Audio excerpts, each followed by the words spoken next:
Вспомни, когда ты последний раз говорил другому человеку комплимент. Как обычно происходит? Ты встречаешь человека и начинаешь искать в нем какие-то изъяны. Измени ракурс.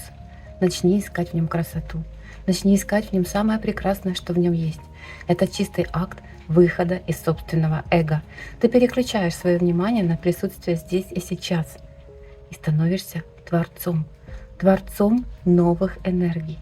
Вспомни, когда ты говоришь человеку комплимент. У него меняется взгляд, осанка, выражение лица. Он расцветает на твоих глазах, и ты видишь чудо. Попробуй. Говори весь день всем людям, с которыми ты взаимодействуешь, один искренний, чистый, честный комплимент. И напиши в комментариях, что у тебя из этого вышло, что ты чувствовал в этот момент и как менялся человек. Люблю тебя. Ты самый лучший светлый лучик. До новых встреч!